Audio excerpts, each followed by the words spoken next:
If true, you told Admiral Hackett to abandon the Destiny Ascension. I've had enough of your disingenuous assertions. That was an example of narrative design. And so is this. Tommy knows this area. Oh, fuck. This. This. Let's just find a corn dog stand and hold out there. And this.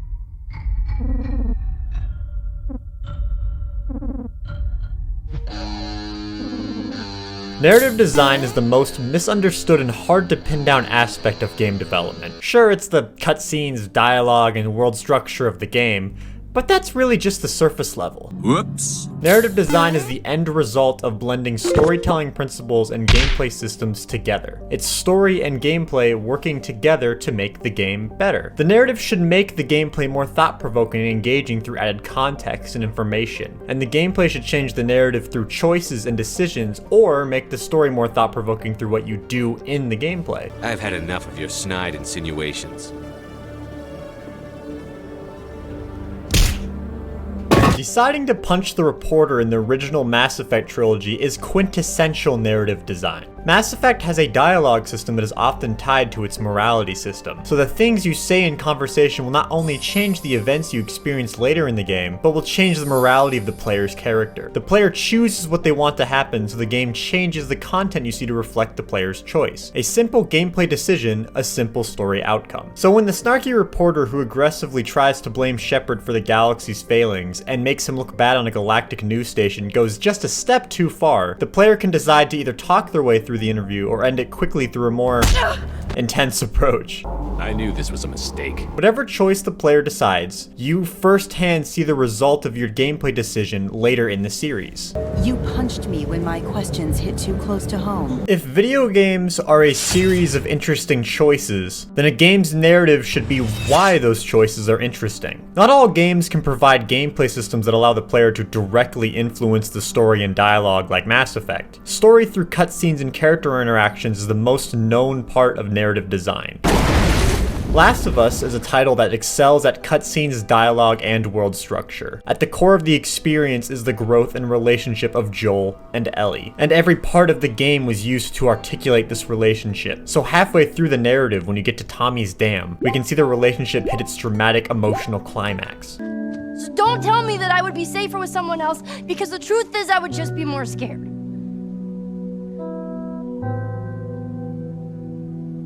You're right. You're not my daughter. And I sure as hell ain't your dad. And we are going our separate ways. Get it together. We're not alone.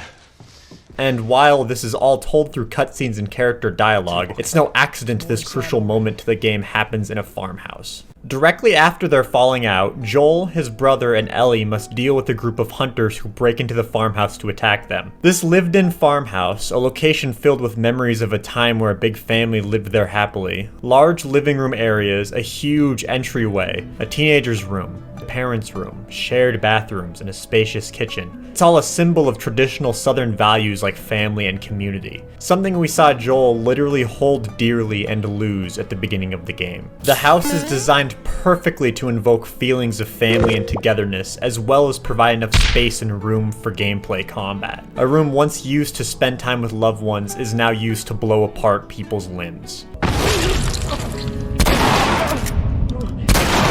The cutscene is an emotional peak, and the gameplay violence afterward reflects the tension of the characters' relationship with each other, and the setting emphasizes the tragedy of the violent world and the characters falling out. The narrative makes the gameplay feel more tense, and the gameplay makes the narrative more thought-provoking and tragic. With Last of Us, we can see all elements of the narrative and the gameplay working together to create the feeling of a family falling out. But what if we just focus on one aspect at play, the cutscene, and look at a radically different game that uses a similar holistic approach to its cutscene work?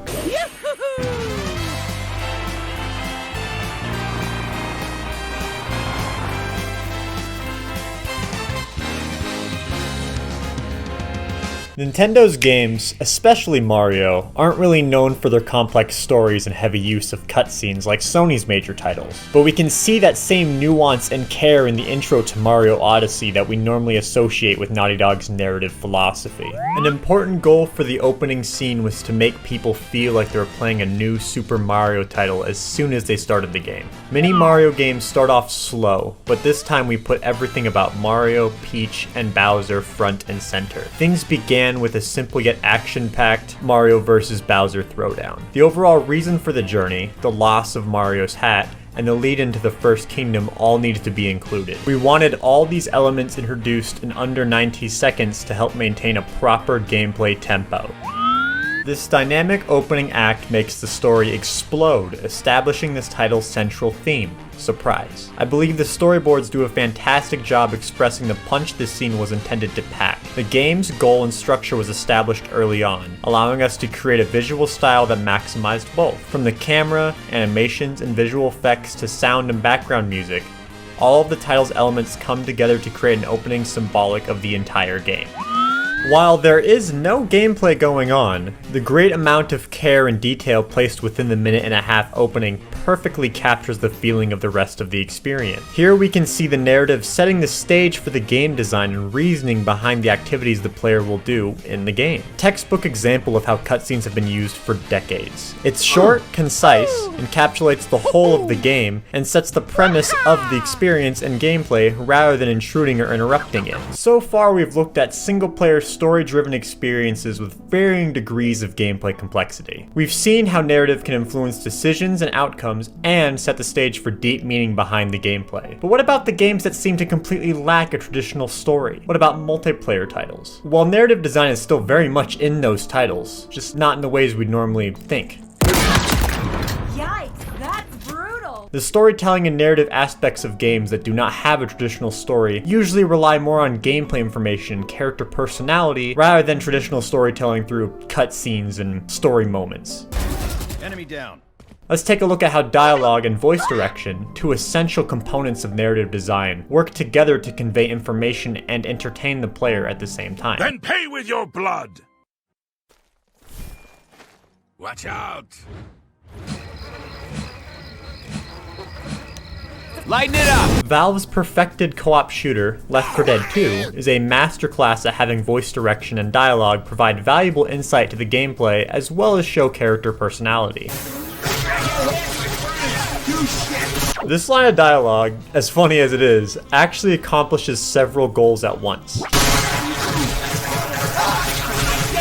In a gameplay system-focused game like Left 4 Dead, it's important to convey as much information to the player as quickly as possible and in a way they can understand. This line of dialogue, I got hit by burning goose shit! tells us the status of the player character, the potential location of the dangerous goo, that the spitter enemy type is somewhere nearby, it fits within character of Nick's crass, selfish arrogance, and the line is humorous and fits within the world and tone of Left 4 Dead. Thanks to the excellent writing and fantastic delivery by the voice actor, Hey you. we get a perfect example of how dialogue and voice direction can provide important gameplay information as well as be accurate to the unique character speaking said dialogue.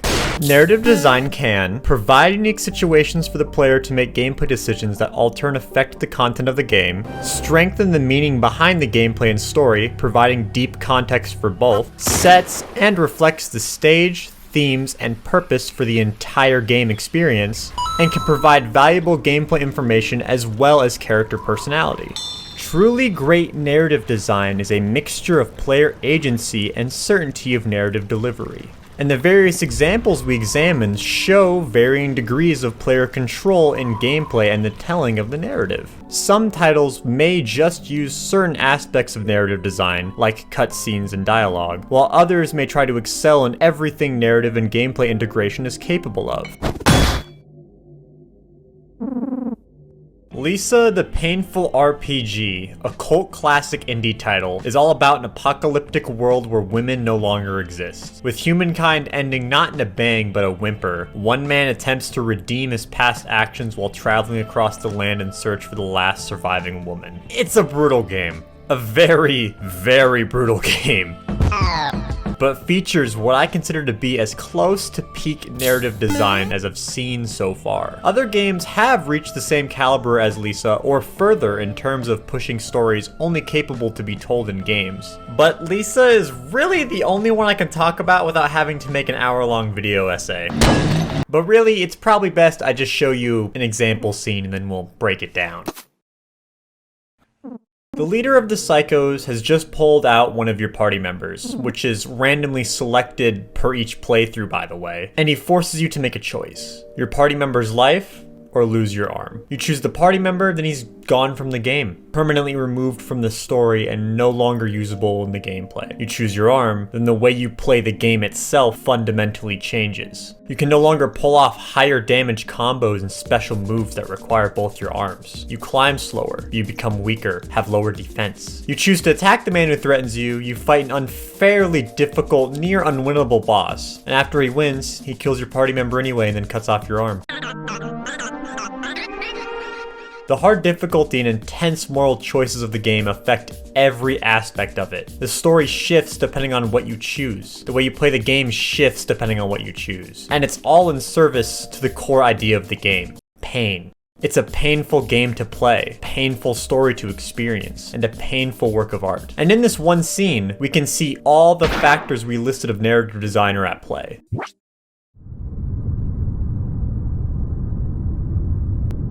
And while I do believe all the examples I've given are phenomenal stories and narrative elements in games, I honestly think we've only scratched the surface of interactive storytelling. We have just barely begun to understand and tell stories that can only be told in the medium of video games. The mainstream understanding of blending narrative and gameplay has placed the spotlight on games with high cinematic appeal via the use of cutscenes and dialogue and acting. And that is wonderful advancement and progress, and it is great in its own right. But that's also how other mediums like movies and TV dramas tell their stories. I believe until we fully utilize the element of interactivity within the stories we try to tell in games, we'll never see the full potential of video game storytelling. Some of the best stories ever told are within the realm of video games, and they are some of the best experiences I've had because of how they intertwine all aspects of the game experience together. The story, art, music, world, and gameplay work together in hopes of providing one unified experience. Video games are capable of changing your perception of life,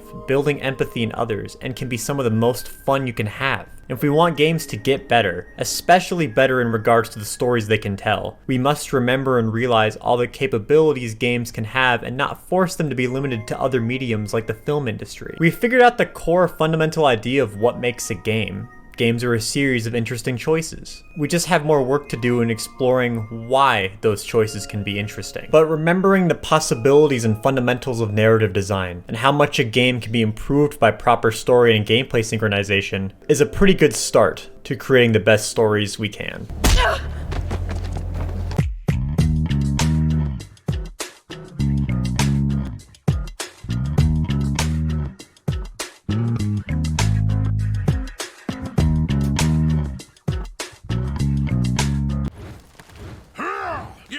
Are all the same. Take the fight! All flesh and no fury.